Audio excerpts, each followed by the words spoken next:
तो first point आप बताओगे इसमें। देखो, अभी तक मैंने पढ़ा है कि जो मेन प्लांट बॉडी है वो क्या रहती है, हम आपकी गेमेटोफाइट रहती है, ये बताया था। यहाँ पर आके चेंज हो जाएगा।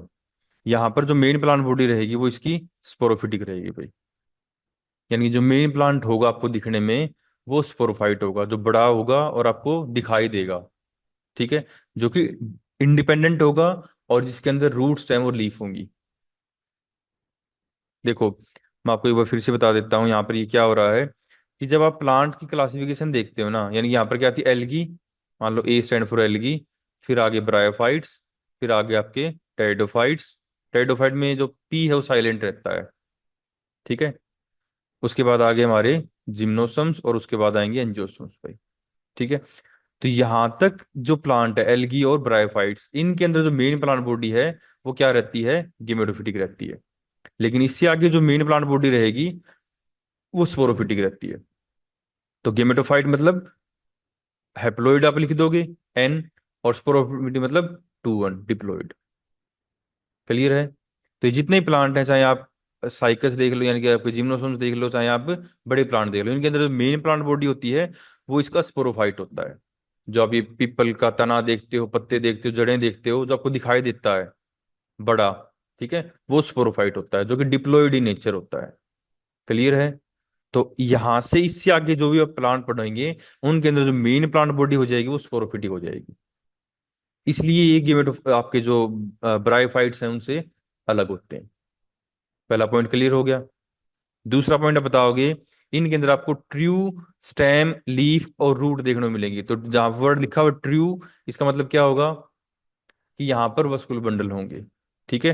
तो यहाँ पर क्या होते हैं, इनके अंदर आपको जो वस्कुलर बंडल हैं वो देखने को मिलते हैं। लेकिन वस्कुलर बंडल तो होते हैं, लेकिन इनके अंदर क्या नहीं बनते, इनके अंदर सीड नहीं बनते भाई। तो जैसे अगेन आपकी एल्गी, ब्रायोफाइट्स, टेरिडोफाइट्स, जिम्नोसम्स और एंजियोसम्स। तो जो टेरिडोफाइट्स हम पढ़ रहे हैं इनके अंदर वस्कुलर बंडल तो बन जाते हैं, इससे पहले वाले में तो वस्कुलर बंडल भी नहीं थे। ठीक है। इससे आगे वाले सभी में आपको वस्कुलर बंडल दिखाई देंगे। यहाँ पर वस्कुलर बंडल बन गए हैं बट यहाँ पर सीड नहीं बनते हैं। इससे आगे जाएंगे, आप जिम्नोसोम्स पढ़ेंगे, हम आपके सिलेबस में 3 जिम्नोसोम्स अभी बताया, साइकोस्पाइनस, फिटरा। वहां पर सीड बन जाएंगे बट फ्रूट नहीं बनेगा। ये जो एंजियोसोम्स हैं, जो आज के पेड़ हैं हमारे, यहाँ पर आपको फ्रूट भी दिखाई देगा, वस्कुलर बंडल भी दिखाई देंगे, सीड भी दिखाई देंगे, सब कुछ दिखाई देगा, फ्लावर भी दिखाई देंगे। क्लियर है। तो यहाँ पर क्या है, जो टेरिडोफाइट्स हैं इनके अंदर आपको नॉन फ्लावरिंग होंगे, फूल नहीं आएंगे। बट इन और साथ में इनके अंदर जो सीड्स हैं वो भी नहीं बनेंगे भाई। सीड समझते होगे, सीड दाने, बीज। ठीक है, वो इसमें नहीं बनेंगे। लेकिन इनके पास क्या है, वस्कुलर जो टिश्यू होते हैं वो प्रेजेंट होते हैं। जाइलम और फिलोम की बात कर रहे हैं यहाँ पर। ठीक है।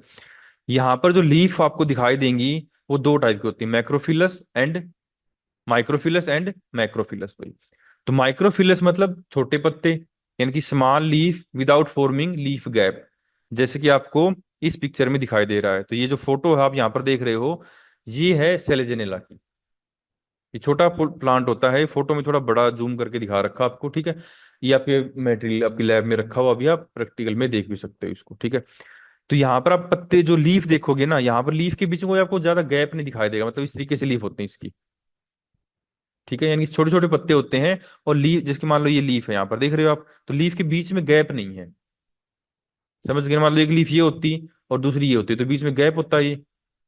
यहाँ पर आपको गैप नहीं दिखाई देगा, और जो लीफ की साइज होगी वो कंपेरेटिवली स्मॉल होगी बिल्कुल। इस टाइप के लीफ को बोलते हैं हम माइक्रोफिलस लीफ। एग्जाम्पल सेलेजनेला हो जाएगा। तो जब हम सेलेजनेला पढ़ेंगे आप बताओगे इसके अंदर इसका करेक्टरिस्टिक हो जाएगा, इसके अंदर माइक्रोफिलस लीफ होती है। क्लियर पॉइंट है। दूसरी टाइप की जो लीफ होती हैं जिनको बोलते हैं मैक्रोफिलस लीफ, यानी कि they are the large large leaf forming a large gap, यानी कि इनके बीच में आपको गैप दिखाई देगा इन द वस्कुलर स्टेम और मोस्ट ऑफ द फर। जैसे कि आपको मैं फोटो दिखाऊं यहाँ पर, ये वाली जो देखोगे आप, यहाँ पर आप जो लीफ देख रहे हो ये वाली, तो यहाँ पर एक लीफ की और दूसरी लीफ के बीच में बहुत ज्यादा गैप, यानी एक लीफ इंडिपेंडेंट है दूसरी लीफ के साथ। क्लियर है, कोई डाउट नहीं इसमें। लेकिन जो पहले वाली फोटो दिखाई थी उसके अंदर क्या था कि जो लीफ है उनके बीच में जो गैप है वो बहुत कम है। और यहाँ पर जो लीफ है they are independently attach to the middle axis, जो इसमें स्टेम होगी उसके साथ ही डायरेक्टली अटैच होती है। क्लियर है। तो तो ये होंगी आपकी मैक्रो। मैक्रो मतलब बड़ी, बड़े पत्ते जिनके बीच में गैप प्रेजेंट हो, और एक लीफ दूसरी लीफ से बिल्कुल अलग हो। कोई डाउट है यहां तक किसी को? इसके बाद यहां पर थर्ड पॉइंट बता रहा है, इसके अंदर क्या होते हैं, जो वस्कुलर बंडल्स होते हैं, ये जाइलम फिलोएम तो प्रेजेंट होते हैं, बट यहां पर जाइलम के अंदर देखो, वस्कुलर बंडल जाइलम के चार कंपोनेंट्स होते हैं और फिलोएम के भी चार कंपोनेंट्स होते हैं। ठीक है, ये आपने याद रखना है। जाइलम के कौन कौन से चार्ज होते हैं? वेसल्स, ट्रैकिड्स, जाइलम फाइबर और जाइलम पैरेन्काइमा। क्लियर है? फिलोएम के भी चार होते हैं, आपकी sieve tube elements, companion cell, phloem fibre और फिलोएम पैरेन्काइमा। क्लियर है? ये चारों कंपोनेंट्स आपको देखने को मिलेंगे जाइलम फिलोएम के चारों चारों जो बड़े प्लांट हैं, मतलब एंजियोस्पर्म्स के अंदर। ठीक है, लेकिन यहाँ पर क्या है, जो हमारे टेरिडोफाइट्स हैं इनके अंदर जो जाइलम है, इनके अंदर वेसल्स नहीं होती। फर्स्ट पॉइंट हो जाएगा, यानी कि एक कंपोनेंट नहीं है। क्लियर? दूसरा, फिलोएम के अंदर यहाँ पर कंपेनियन सेल और जो सीव ट्यूब्स अब्सेंट होते हैं। फिलोएम के दो कंपोनेंट अब्सेंट है, तो फिलोएम का क्या कंपोनेंट बचा इसमें? सीव सेल्स बचती हैं।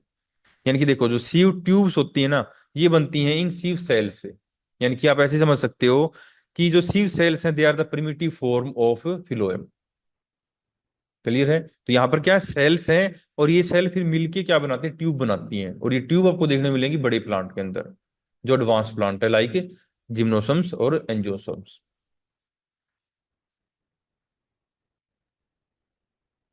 इसके बाद नंबर फोर्थ पॉइंट होगा हमारा। नंबर फोर्थ पॉइंट पे आएगा हमारा, इनके अंदर जो माइक्रो यानी कि जो स्पोर होंगे, जो सिंपल, ठीक है ना, इनको मियोस्पोर कह सकते हो, जो सिंपल स्पोर कह सकते हो। Spore are formed in the sporangia by meiosis, and leaf are bearing sporangia called sporophyll. ये थोड़ा हा इसमें नया पॉइंट आया है। देखो, यहां पर क्या होगा, इन प्लांट के अंदर जो लीफ मैंने आपको दिखाई है, उन लीफ के, ये मान लो लीफ है, इन लीफ के ऊपर इसमें क्या लगते हैं? कुछ स्पोर कंटेनिंग स्ट्रक्चर लगती हैं। उन स्पोर कंटेनिंग स्ट्रक्चर का नाम होता है स्पोरेंजिया। इन स्ट्रक्चर का नाम स्पोरेंजिया। अब जिस लीफ के ऊपर स्पोरेंजिया लगे होंगे, सभी के ऊपर नहीं होते हैं, कुछ एक लीफ होती हैं जो रिप्रोडक्शन के लिए अपने ऊपर स्पोर कंटेनिंग क्लस्टर मतलब स्पोरेंजिया को बनाती हैं। उस पर्टिकुलर लीफ को आप कह दोगे स्पोरोफिल।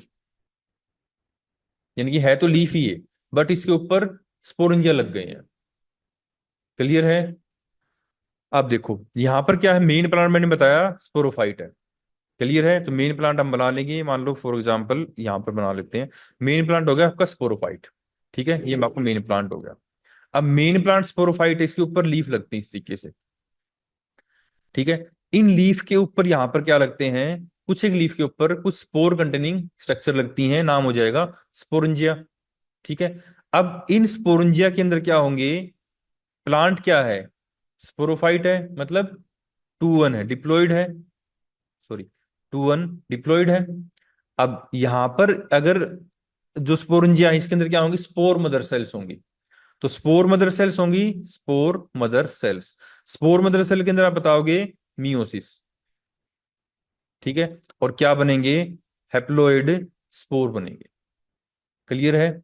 अब ये जो हैप्लोइड स्पोर बने हैं, ये क्या होंगे? विंड से डिस्पर्ज हो जाएंगे दाएं बाएं, और नीचे गिरेंगे, और नीचे गिरने के बाद गेमेटोफाइट बनाएंगे।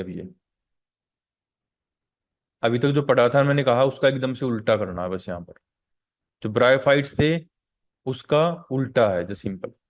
ब्रायोफाइट में ऐसा नहीं होता था, याद होगा, ब्रायोफाइट में क्या बनते थे? एंथिडियन आर्किगोनिया बनते थे। ठीक है ना?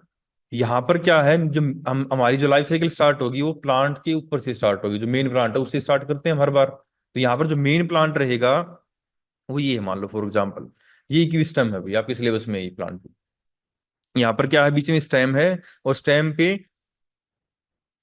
नोड जो होती हैं, जो गन्ना होता है ना, इक्विस्टम की स्ट्रक्चर गन्ने जैसी होती है। जो गन्ना आपने देखा होगा, तो गन्ने के अंदर नोड और इंटरनोड होती हैं। तो इसमें जो नोड रीजन होता है, वहां से इसमें फाइबर लाइक लीफ निकलती है, फिर नीडल लाइक लीफ निकलती है। ठीक है, और यहाँ पर इसमें इसकी स्टेम के टिप पे क्या लगता है? एक क्लस्टर लगता है जिसका नाम होता है स्पोरेंजिया। ठीक है, इसके अंदर फिर स्पोर मदर सेल्स, मियोसिस, और फिर स्पोर बनेंगे। स्पोर नीचे गिरेंगे, और जो गेमेटोफाइट है उसको बनाएंगे। तो यहाँ पर जो मेन प्लांट होगा वो क्या है, देखो इसमें सबसे इजी तरीका यही है कि मेन प्लांट याद रखो। मेन प्लांट क्या है? स्पोरोफाइट है, डिप्लॉइड है। डिप्लॉइड है तो आपने स्पोर बनाने के लिए आपने मियोसिस करनी पड़ेगी। ठीक है, मतलब आप यहां पर इसी के ऊपर ऐसे नहीं, वहां पर क्या होता था, मेन प्लांट क्या थे, ऐसे लिखते थे एंथीडिया एंड आर्किगोनिया ब्रायोफाइट्स में। ठीक है, तो यहाँ पर ऑलरेडी हैप्लॉइड थे, तो जी सिंपल, जो स्पर्म्स वो बनते थे और यहाँ पर आर्किगोनिया के ऊपर आ जाते थे सिंपल, क्योंकि ऑलरेडी हैप्लॉइड स्ट्रक्चर थी। फिर यहाँ पर डिप्लॉइड बनता था स्पोरोफाइट। लेकिन यहाँ पर जो बड़ा प्लांट, जो बड़ी पिक्चर आपको दिखाई देगी नेक डाई से, वो इसमें स्पोरोफाइट होगा ऑलरेडी। ठीक है, अगर आपको थोड़ा बहुत याद हो मार्किंसिया, आपने एंथोसिरोस और फिनेरिया, जब हम फिनेरिया में आए थे आपको मैंने बताया था फिनेरिया का जो स्पोरोफाइट है, it start showing some dependent characteristic, मतलब उसके पास क्या क्लोरोफिल आ गया था और वो फोटोसिंथेसिस करने लगा लगा लगा था। तो मतलब आप इसको ऐसे समझना है कि वहां पर जो प्लांट थे ना उनके अंदर क्या हुआ, इवोल्यूशन हुआ है। अब इनका जो स्पोरोफाइट है वो बड़ा हो गया, डिपेंडेंट हो गया, नीचे लगने लगा जमीन पे, और इसके पास खुद के पास क्या है, लीफ है और खुद की क्लोरोफिल वगैरह है और खुद स्पोर बनाता भी है। तो जो बड़े आप पेड़ देखते हो, नीम, पीपल, बड़, बरगद, सारे ये क्या है, इनकी जो प्लांट बॉडी आप देखते हो, ये स्पोरोफाइट है। और इसके ऊपर आपने देखा होगा फूल लगते हैं। ठीक है, फूल के ऊपर पोलन ग्रेन होते हैं, और स्टिग्मा स्टाइल ओवरी के अंदर क्या होते हैं, ओवरी के अंदर क्या होते हैं, एग होते हैं। एक एग होता है। तो वहां पर जो आपको एग दिखाई देता है नेक्ड आई से, नहीं दिखाई देता। आपको पोलन ग्रेन दिखाई देते हैं, अगर आप वैसे देखना चाहो तो दिख जाएंगे, लेकिन आपको वैसे नहीं दिखाई देंगे चलते हुए या घूमते हुए, क्योंकि वो छोटे होते हैं, सिंपल सी बात है। तो यहाँ पर जो पोलन ग्रेन है और जो एग है जो सिंपल, वो क्या है, वो उसके आपके गेमेटोफिटिक स्ट्रक्चर हो जाएंगे। ठीक है, क्योंकि वो हैप्लॉइड है। यहाँ पर जो स्पोर बने हैं, ठीक है, इनके अंदर क्या होगा, जर्मिनेशन होगा, और फिर यहाँ पर जो गिमेटोफाइट बनेगा ना इन प्लांट का, वो बहुत छोटा होता है, आपको नेक डाइसिस शायद दिखाई ना दे, बिल्कुल छोटा होता है ये। ठीक है, इसके बाद स्पोर एक जैसे हो सकते हैं, तो लिखोगे homosporous structure, for example pteris के अंदर या फिर एडियटम के अंदर, भाई ये दो दो अलग अलग प्लांट है। ठीक है, यानी कि मेजोरिटी ऑफ जो टेरिडोफाइट्स होते हैं इनके अंदर जो स्पोर होते हैं वो एक जैसे होते हैं। कुछ एक के अंदर आपको दो अलग अलग टाइप के स्पोर दिखाई देंगे। तो यहाँ पर दो टाइप के स्पोर, मतलब जो छोटे होंगे उनको माइक्रोस्पोर, और बड़े होंगे उनको मेगास्पोर। और स्पोर कहाँ लगेंगे, स्पोरेंजिया के अंदर लगेंगे, किसके ऊपर लगेंगे, मेन प्लांट बॉडी के ऊपर लगेंगे। ठीक है, या नहीं आ रहा समझ में? ठीक है, तो यहाँ पर अब बात करते हैं हम गेमेटोफाइट की, इसकी भी। तो यहाँ तक इससे ऊपर वाला था पूरा स्पोरोफाइट के बारे में, जो मेन प्लांट है उसके बारे में बात की हमने। अब जो गेमेटोफाइट है इसमें स्मॉल एंड इनकॉन्स्पियस, मतलब बिल्कुल छोटा होगा, आपको नेक डाइसिस शायद ना दिखाई दे, मतलब बहुत ही डाइल्यूट स्ट्रक्चर होती है, बहुत ही आप कह सकते हो स्मॉल स्ट्रक्चर होती है। ठीक है, बट इट इज इंडिपेंडेंट, ये अपने आप में इंडिपेंडेंट होता है। ठीक है, यहां पर इस गेमेटोफाइट के ऊपर भी उसी तरीके से एंथिडिया एंड आर्किगोनिया बनेंगे। ठीक है, बट यहां पर जो एंथिडिया एंड आर्किगोनिया होंगे वो छोटे होंगे, जो सिंपल बहुत छोटे होंगे। ठीक है, एंड आर्किगोनिया मोस्टली इंबेडेड होती है थैलस के अंदर भी, जैसे कि हमने देखा था इसमें एंथोसिरोस में, याद होगा आपको, वहां पर आर्किगोनिया क्या थी, थैलस के अंदर धसी हुई थी, बाहर से आपको आर्किगोनिया नहीं दिखाई दे रही थी। ठीक है, यहाँ पर आर्किगोनियल नेक के अंदर 4 रो ऑफ सेल्स होंगी भाई, यानी कि नेक सेल्स होंगी इसके अंदर भी, जिनको हम आगे देख लेंगे। अभी आपने बस इतना याद रखना है कि यहाँ पर जो गेमेटोफाइट होता है small and independent, containing both sex organ antheridia and archegonia, and archegonia partially embedded into the thallus या फिर गेमेटोफाइट। यहाँ पर जो एंथिडिया हैं दे फॉर्म स्पर्म्स, दे में बी बाइफ्लैजिलेटेड और मल्टीफ्लैजिलेटेड, उसी तरीके से उन्हें ब्रायोफाइट में पढ़े थे। ठीक है, they require again water for the transport, that's why they are also called amphibian of the plant kingdom, यानी कि एम्फीबियन आपके ब्रायोफाइट्स भी हैं और टेरिडोफाइट्स भी हैं। तो ये कई बार एग्जाम में छोटे क्वेश्चंस में आ जाता है, what are the amphibian of the plant kingdom. तो bryophytes as well as pteridophytes, दोनों के दोनों है, क्योंकि यहाँ पर इस स्टेज में गेमेटोफिटिक स्टेज में इनको पानी की जरूरत पड़ती है। अगर पानी नहीं होगा तो सिंपल सी बात है, इन स्पर्म्स का फ्यूजन नहीं होगा एग के साथ, और अगर फ्यूजन नहीं होगा तो सिंपल सी बात है एम्ब्रो नहीं बनेगा, और एम्ब्रो नहीं बनेगा तो आपका जो गेमेटो जो स्पोरोफाइट है डिप्लॉइड स्ट्रक्चर, वो नहीं बनेगी। क्लियर है? यहाँ पर भी आपको हेट्रोमॉर्फिक अल्टरनेशन ऑफ जनरेशन देखने को मिल जाएंगे, मतलब स्पोरोफिटिक फेज और गेमेटोफिटिक फेज पर उसी तरीके से।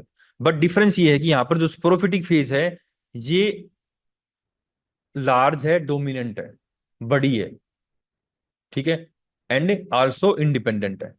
लेकिन जो गेमेटोफिटिक फेज है स्मॉल है और अपनी जो लाइफ साइकिल है थोड़े टाइम में कंप्लीट कर लेती है। तो gametophytic generation is nutritionally independent, यानी कि मिट्टी में तो प्लांट लगता है थैलस, बट इसके पास क्या होते हैं, मिट्टी में लगने के पास क्या है, इसके पास क्या है भाई, क्लोरोफिल होता है, और ये जो न्यूट्रिशन अब्जॉर्ब करके अपना जो फूड है वो बना सकता है। जैसे कि हमने ब्रायोफाइट में देखा था, कुछ कुछ वैसे ही। बट स्ट्रक्चर बहुत छोटी होती है, मैं आपको आगे पिक्चर है उसमें आपको ये आइडिया हो जाएगा कि स्ट्रक्चर कितनी छोटी होती है। नेक्स्ट आते हैं टेरिडोफाइट्स। आज नॉर्मली तो इनकी पोजीशन बता दी, पोजीशन वही है जो हमारे ब्रायोफाइट्स की होती हुई, आप कोई भी कूल डैम्प सैंडी प्लेसेस, सिंपल है। और कुछ एग्जांपल हैं, कुछ आपको मिट्टी सैंडी प्लेस पे भी मिल जाएंगे, फॉर एग्जांपल यानी कि जो एजोला है ये वाटर फर्न होता है, यानी कि पानी में मिलेगा आपको, ठीक है। साल्विनिया, मार्सिलिया, ये सारे के सारे क्या है, दे आर एक्वेटिक भाई, ये आपको पानी में मिलेंगे, ठीक है। इनको आप हाइड्रोफाइट्स भी कह सकते हो, यानी जो पानी में ग्रो करते हैं वो हाइड्रोफाइट कहते हैं, सिंपल, ठीक है। अब मान लो फॉर एग्जाम्पल ये अजोला, अभी यहाँ पर आप देखोगे ये अजोला होता है, वाटर फर्न बोलते हैं इसको। और पानी में ये इस तरीके से आपको दिखाई देता है, यानी ऊपर से आपको ग्रीन एक लेयर दिखाई देगी कुछ सेल्स की, ठीक है। तो ये क्या है, ये भी एक टेरिडोफाइट्स है, ठीक है। इसका काम क्या होता है, और ये भी आप इधर देखोगे ना, दे आर आल्सो टेरिडोफाइट्स। मैंने बताया था आपको, टेरिडोफाइट्स में आपको स्टेम जो होगी वो बहुत रिड्यूस्ड होगी, और उसके ऊपर आपको या फिर या तो होगी, जैसे कुछ एक में स्टेम होती है, कुछ एक में रिड्यूस फॉर्म में होती है। फॉर एग्जांपल अगर आप यहाँ पर देखते हो तो यहाँ पर स्टेम आपको बिल्कुल नैरो, बिल्कुल पतली सी दिखाई देगी, या प्रैक्टिकल में आप देख लेना, ठीक है। या फिर जब हम सेलेजेनेला है, ठीक है, जब इसको पढ़ेंगे तब आपको और क्लियर हो जाएगा। यहाँ पर जो स्टेम होगी यहाँ पर बीच में आपको दिखाई देगी बिल्कुल पतली सी, ठीक है, इस तरीके से। उसके बाद जो इक्विस्टम है, यहां पर स्टेम आपको बिल्कुल क्लियर दिखाई देगी, ग्रीन, ठीक है, जिसके अंदर नोड और इंटरनोड होती है। इसके अलावा जो टेरिस होता है, लास्ट वाला टेरिडोफाइट्स आपका, यहाँ पर भी स्टेम होती है, बट यहाँ पर जो लीफ बड़ी होती है साइज में, ठीक है, बहुत बड़ी बड़ी पत्ते होते हैं इसके। तो इस कारण से यहाँ पर जो स्टेम होती है वो नॉर्मली आपको बाहर से ऊपर से नहीं दिखाई देगी, नीचे स्टेम होती है, स्टेम के ऊपर से ही, यानी कि इस तरीके से स्ट्रक्चर होती है, स्टेम हो जाएगी, और स्टेम के यहाँ से इसमें बड़े बड़े जो पत्ते हैं वो निकलते हैं, और हर एक पत्ते के ऊपर जो लीफलेट वगैरह है लगी रहती है। ये पूरा एक लीफ है इस तरीके से, इस तरीके से, इसको कंपाउंड लीफ बोलते हैं।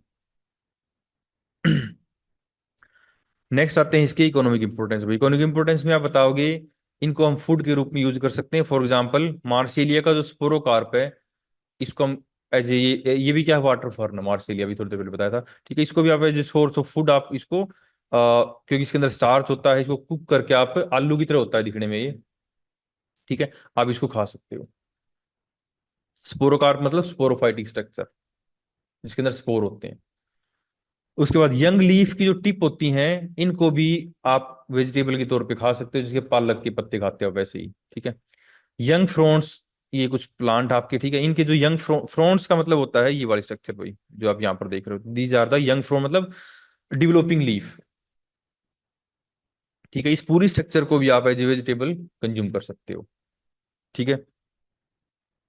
इसको बांग्लादेश या फिर आप कह सकते हो जो वेस्ट बंगाल साइड है, इसको इनको इस प्लांट की जो स्पीसीज हैं, यानी कि आपका अम्पेलो अम्पेलोटेरिस प्रोलीफेरा, इसकी जो यंग फ्रॉन्ट्स होते हैं, पत्ते होते हैं, इनको इस नाम से वेस्ट बंगाल और बांग्लादेश की साइड में बेचा जाता है मार्केट में, ठीक है।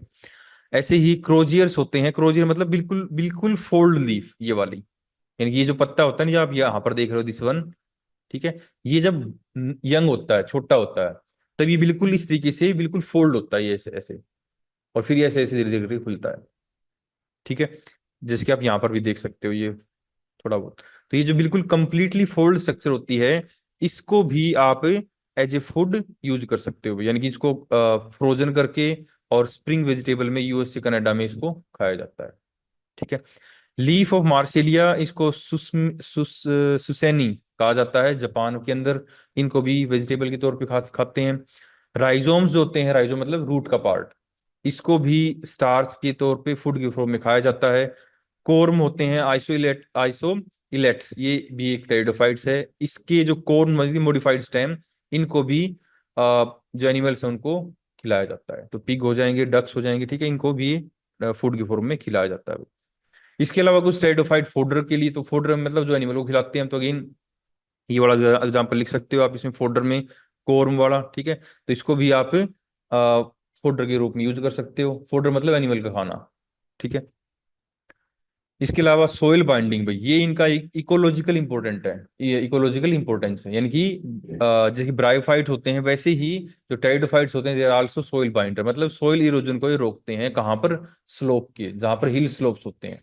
तो ये अपनी रूट के साथ क्या करते हैं, मिट्टी को बांध के रखते हैं, क्योंकि छोटे होते हैं और वहां पर और कोई प्लांट ग्रो नहीं कर सकता है। तो इनिशियली अगर ये मिट्टी को बांध के नहीं रखेंगे तो वहां पर मिट्टी बनेगी नहीं, मिट्टी लगातार बहती रहेगी पानी के साथ। तो अगर मिट्टी बहती रहेगी तो वहां पर नया प्लांट, कोई दूसरा बड़ा प्लांट वहां पर ग्रो नहीं करेगा। क्लियर है? तो ये क्या करते हैं, उस स्लोपी एरिया पे अपनी रूट के साथ उस मिट्टी को भी बांध के रखते हैं और एक मिट्टी की मोटी लेयर बना लेते हैं धीरे धीरे करके। वो इतनी लेयर बन जाती है कि वहां पर जो बड़े प्लांट है फिर वहां पर ग्रो करने स्टार्ट कर देते हैं। तो मतलब इवोल्यूशन के हिसाब से भी ये जरूरी है।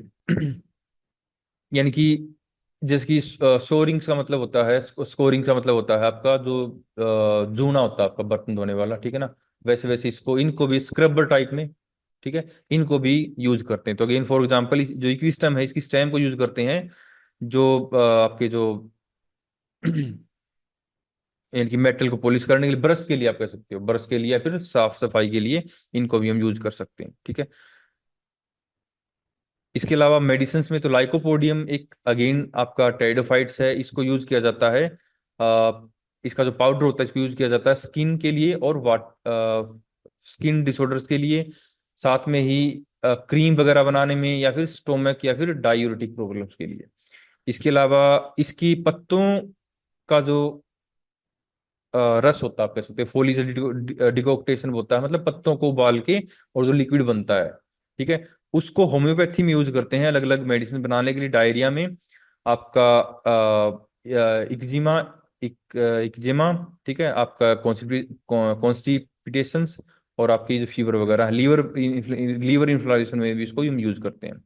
इसके अलावा इक्विस्टम को हम यूज करते हैं लाइक, इसके अंदर क्या होते हैं, सैलिक एसिड और आपके सैलिकेट्स होते हैं, और इनके अंदर इसके अलावा पोटाशियम, एल्यूमिनियम और मैग्नीज भी होते हैं। इस कारण से इसको भी अलग अलग जो मेडिसिन है वहां पर यूज किया जाता है। इसके अलावा मार्सिलिया के अंदर मार्सिलीन नाम का ड्रग्स निकलता है, और इसको भी हम एंटी कॉन्वुलसेंट या फिर सेडेटिव प्रॉपर्टीज में यूज करते हैं, ठीक है। इसके अलावा इन टेरिडोफाइट्स को जो बायो फर्टिलाइजर यूज करते हैं, तो एग्जांपल मैंने अजोला बताया था आपको, अजोला वही प्लांट था ये वाला, ठीक है। तो अजोला को बायो फर्टिलाइजर यूज करते हैं, और ये नॉर्मली जो राइस फील्ड होती है वहां पर या फिर वाटर लो कंडीशंस में इसको ग्रीन मैन्योर के तौर पे यूज किया जाता है, ठीक है। और Azolla show some kind of symbiotic association between the algae and Azolla and provide, यानी कि एक सिम्बियोटिक एसोसिएशन भी है जो अजोला वो शो करता है किसके साथ, एल्गी के साथ, तो सिंपल। और rice farmer in our country using Azolla as a bio fertiliser for the better production of their crops. तो अगेन कई जगह पर जहां पर खेती राइस की खेती की जाती है वहां पर अजोला को एज ए बायो फर्टिलाइजर भी यूज किया जाता है, ठीक है। इसके अलावा ऑर्नामेंटल, तो ये प्लांट दिखने में सुंदर होते हैं तो इनका ऑर्नामेंटली भी ग्रो कर सकते हो, ठीक है। नेक्स्ट आते हैं इसकी क्लासिफिकेशन भाई। तो क्लासिफिकेशन में आप ये क्लासिफिकेशन है बाय स्मिथ, बोल्ड या फिर जिमरमैन की, ठीक है, 1959। तो मोस्ट एक्सेप्टेड क्लासिफिकेशन है ये। तो डिवीजन आपका हो जाएगा ट्रैकियोफाइटा भाई, क्योंकि इसके अंदर क्या होती हैं, जो ट्रैकिड्स हैं वो बनती हैं। मैंने बताया था जाइलम का कंपोनेंट्स होता है, जाइलम के अंदर क्या होती है, वेसल्स, ट्रैकिड्स, जाइलम फाइबर्स और जाइलम पैरेन्काइमा, ठीक है। यहाँ पर ट्रैकिड्स बनती हैं तो अगेन क्या हो जाएगा, फिर ट्रैकियोफाइटा हो जाएंगे, ठीक है। ट्रैकियो बोल दो, ट्रैचियो बोल दो, आप इसको कै भी बोल सकते हो, चै भी बोल सकते हो, एक ही बात है। नेक्स्ट आते हैं इसके जो डिवीजन है, इसको हमने 1 2 3 4 4 सब डिवीजन में डिवाइड कर दिया। पहला आपका सिलोपसीडा, इसमें भी जो पी रहेगा वो साइलेंट रहेगा। सिलोपसीडा की जो क्लासिफिकेशन आपके सिलेबस में अप टू क्लास है, तो अपनी क्लास बतानी पड़ेगी। फर्स्ट क्लास है सिलोफाइटिनी क्लास, एक ही क्लास इसकी, तो अपनी क्लास क्लास याद रखनी है इतना। तो subdivision psilopsida, class psilophytinae. Second subdivision हो जाएगा लाइकोपसीडा पे, एक ही क्लास इसकी भी, लाइकोपीडिनी। ठीक है। इसके बाद नंबर थर्ड पे आता है सिफोनो सिफोनो सिफोनोसिडा। इसके अंदर भी एक क्लास आती है हमारी इक्विस्टिनी, तो इसके अंदर इक्विस्टम आएगा आपका, सिंपल। और लास्ट सब डिवीजन हमारा टेरोप्सिडा पे, इसके अंदर आती हैं क्लास फिलिसीनी, जिम्नोस्पर्मी और एंजियोस्पर्मी। तो ये अलग अलग, वैसे अलग क्लास हो जाए, अलग डिवीजन होते हैं ये, ठीक है। यानी जो बड़े प्लांट हैं हम इनको, जिम्नोस्पर्म अलग ग्रुप है प्लांट का, एंजियोस्पर्म अलग ग्रुप है, बट इस क्लासिफिकेशन में इन्होंने इसकी जो क्लास है, यानी आपके सब डिवीजन टेरोप्सिडा की क्लास बता रखी दोनों ये। तो ये आप कह सकते हो इनका एक ड्रॉबैक भी है, क्योंकि इनकी क्लास नहीं है, अलग से इंडिपेंडेंट ग्रुप है प्लांट के। तो आपने ये क्लासिफिकेशन इस तरीके से इसमें याद रखनी है। तो फर्स्ट हो जाएगा डिवीजन आपका सिलोप्सिडा, ठीक है, क्लास सिलोफाइटिनी, ऑर्डर सिलोटेल्स। ऑर्डर की जरूरत नहीं है, आपने ऑर्डर आपके सिलेबस में नहीं पूछेगा आपसे, आपसे अप टू क्लास पूछेगा ये। सेकंड क्लास है लाइकोप्सिडा, ठीक है, लाइकोपीडीनी क्लास हो जाएगी इसकी। तो इसके अंदर सेलेजिनल आता है आपका भाई, ये वाला सेलेजिनेल्स, जो आपका फर्स्ट टेरिडोफाइट्स है। उसके बाद सिफेनोप्सिडा, इसको हॉर्सटेल कह देते हैं, इसके अंदर इक्विस्टिनी क्लास होती है, और इसके अंदर आपके इक्विस्टेल्स मतलब इक्विस्टम आ जाएगा आपका, सेकंड टेरिडोफाइट आपके सिलेबस में। थर्ड जो सब हमारा सब सब डिवीजन है टेरोप्सिडा, इसको हम फर्न बोल देते हैं या फिर फिलिकोफाइटा बोल देते हैं। इसके अंदर तीन क्लास है, फिलिसीनी आपकी, अच्छा इसकी सब क्लास बता दी है, ठीक है। तो आप ये क्लास तक याद कर लोगे, क्लास फिलिसीनी, और इसके अलावा ये इसके अलग अलग ऑर्डर हैं। तो इसके अंदर आप देखोगे यहाँ पर जो आपकी टेरोफाइटा है, फर्न है, इनके अंदर आपका टेरिस आता है, ठीक है। और ये बिलोंग करता है, तो इसकी कुछ कैरेक्टरिस्टिक भी लिख रखी है इनमें, ठीक है, इन सभी क्लास के। वैसे आपसे एग्जाम में इनकी क्लास के कैरेक्टरिस्टिक नहीं पूछेगा, ठीक है। तो इसमें सिलोटम आता है, इसमें सेलेजिनिया, इसमें इक्विस्टम और इसमें टेरिस, चारों जो सब डिवीजन है। तो ये classification by Smith, Bold and Zimmerman. तो ये आपने सब डिवीजन याद रखने हैं, डिवीजन याद रखना है, और इसकी जो क्लास है वो याद रखनी है। ये हो जाएगी आपकी कंप्लीट क्लासिफिकेशन भाई। तो आपकी ये फोटो है, ये आप कर सकते हो। इसके अलावा इसमें लास्ट पॉइंट हमारा अल्टरनेशन ऑफ जनरेशन। तो इसके अंदर जो मेन प्लांट बॉडी रहेगी वो इसमें स्पोरोफाइट रहेगा, जो कि डिप्लॉयड होता है, 2-1 होता है। तो आप स्टार्ट करोगे यहाँ से भाई। तो मेन प्लांट क्या है, स्पोरोफाइट है। स्पोरोफाइट के ऊपर इसमें क्या लगेंगे, स्टोर स्ट्रोबिलस या फिर स्पोरोफिल। स्पोरोफिल मतलब वो पत्ते जिसके ऊपर स्पोर कंटेनिंग क्लस्टर होते हैं।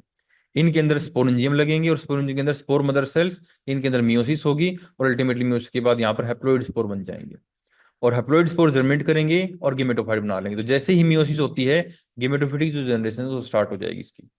अल्टीमेटली गेमेटोफाइट में जो स्पोर हैं, कुछ मेल की तरह काम करते हैं, कुछ फीमेल की तरह। तो जो मेल की तरह काम करेंगे वो एंथीडियम वाली स्ट्रक्चर बनाएंगे, और जो फीमेल की तरह करते हैं वो आर्किगोनियम वाली स्ट्रक्चर बनाएंगे अल्टीमेटली। एंथीडियम में एंथ्रोजोइड्स और आर्किगोनियम में एग, दोनों का फ्यूजन, फ्यूजन मतलब सिनगेमी, फ्यूजन ऑफ न्यूक्लियाई, और अल्टीमेटली जाइगोट। जाइगोट जैसे बनता है यहाँ पर, जो आपकी स्पोरोफिटिक फेज ऑफ फिर से स्टार्ट हो जाएगी, ठीक है। तो ये आप इसमें कर सकते हो, और कोई फोटो इसमें है नहीं भाई, ठीक है, कर लो इसको।